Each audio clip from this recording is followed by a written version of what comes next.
السلام علیکم مولانا صاحب، کیا حال ہے؟ خیریت سے؟ آپ ٹھیک ٹھاک؟ طبیعت کیسی ہے آپ کی؟ اللہ تعالیٰ آپ کے علم و عمل میں برکت عطا فرمائے۔ مرزا کے ایک اسٹوڈنٹ سے میری اسلام آباد میں اس کا اسٹوڈنٹ ہے، تو اس سے میری گفتگو ہوئی لیکن اپنا واٹس ایپ وغیرہ پہ، تو میں نے اس سے بارہا بولا کہ جو آپ کے مرزا صاحب نے یہ کہا ہے کہ مسند ابی اعلیٰ کے اندر جو روایت ہے اور صحیح سند کے ساتھ ہے کہ جی مروان بن حاکم ممبر پہ بیٹھ کر حضرت علی رضی اللہ تعالیٰ عنہ کو گالیاں دیتا تھا، اور حضرت حسن رضی اللہ تعالیٰ عنہ اور حضرت حسین رضی اللہ تعالیٰ عنہ دونوں نیچے بیٹھ کر سنتے تھے۔ تو اس سے میں نے بارہا مطالبہ بھی کیا، اور یہاں پہ جو کوئی اس کے ایک دو اسٹوڈنٹ تھے ان سے بھی مطالبہ کیا کہ مجھے یہ حوالہ چاہیے، حوالہ چاہیے۔ تو اتنا ہو گیا کہ میں ان کے پیچھے پیچھے ہوں اور وہ میرے آگے آگے۔ میں نے بولا آپ یہ حوالہ مجھے کتاب سے حوالہ دکھائیں جو مرزا نے کہا ہے۔ تو اس کی جتنے بھی اسٹوڈنٹ ہیں نا، جن سے میرے رابطے تھے یا جن سے میرے واٹس ایپ وغیرہ سے بات ہو رہی تھی، تو سب سے میں نے مطالبہ کیا، لیکن وہ اس طرف آ ہی نہیں رہے کہ کیونکہ یہ مرزا نے چھوڑ دیے اور اس کا کوئی حوالہ نہیں تھا، تو اس لیے وہ پیچھے ہٹ رہے ہیں۔ تو جزاک اللہ مولانا صاحب، اللہ تعالیٰ آپ کے علم و عمل میں برکت عطا فرمائے کہ مرزا والوں کی اسی طرح آپ منجی ٹھوکتے رہیں۔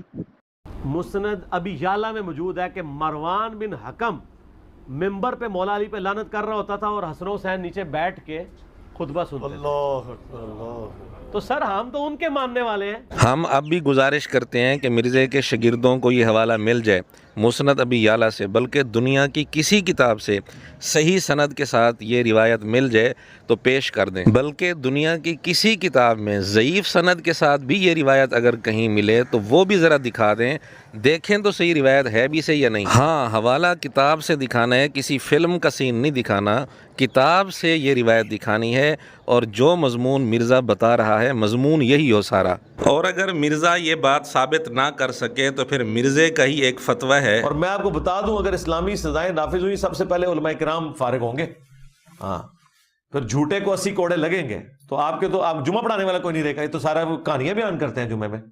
اچھا، اور اگر میں نے حلف نہ اٹھایا تو ان کے اوپر وہ سزا ہونی چاہیے جو جھوٹا الزام لگانے والے کے لیے ہے، 80 کوڑے۔ 80 گھوڑے۔ تو 80 کوڑے پھر ان سارے لوگوں کو لگنے چاہیے، چھوٹے چھوٹے صحافیوں کو۔ مرزا کو چاہیے کہ پہلے اپنے اس فتوے پر خود عمل کرے۔ حسنین کریمین رضی اللہ تعالیٰ عنہما پر جو اس نے جھوٹا الزام لگایا ہے کہ ان کے سامنے مروان جو ہے سیدنا علی رضی اللہ تعالیٰ عنہ پر نام لے کر لعنت کرتا تھا ممبر پر بیٹھ کر، اور حسنین کریمین رضی اللہ عنہما سامنے بیٹھے ہوتے تھے نیچے اور خاموشی سے سنتے رہتے تھے۔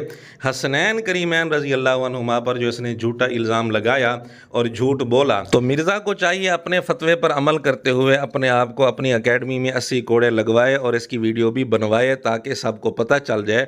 اور اسی طرح جتنے جھوٹ مرزا نے بولے ہیں اور جتنے جھوٹے الزامات لگائے ہیں، ہر جھوٹ پر مرزا اپنے آپ کو 80 کوڑے لگوائے۔ اور مرزا کا یہ بھی فتویٰ ہے کہ علماء کی بات کو بغیر تحقیق کیے آگے پھیلانا ان کو رب بنانا ہے۔ یعنی رب بنانا بزرگوں کو یہ ہے کہ آپ یہ دیکھنا ہی چھوڑ دیں کہ قرآن میں کیا لکھا ہے، سنت میں کیا لکھا ہے، وحی میں کیا لکھا ہے، بلکہ آپ علماء کی انٹرپریٹیشن کو وحی اور دین سمجھ کے پھیلانا شروع کر دیں۔ تو مرزا کے جتنے شاگرد مرزا کی جھوٹی باتوں کو اور غیر ثابت شدہ باتوں کو بغیر تحقیق کیے آگے پھیلاتے ہیں، مرزا کے فتوے کے مطابق انہوں نے مرزا کو اپنا رب بنایا ہوا ہے۔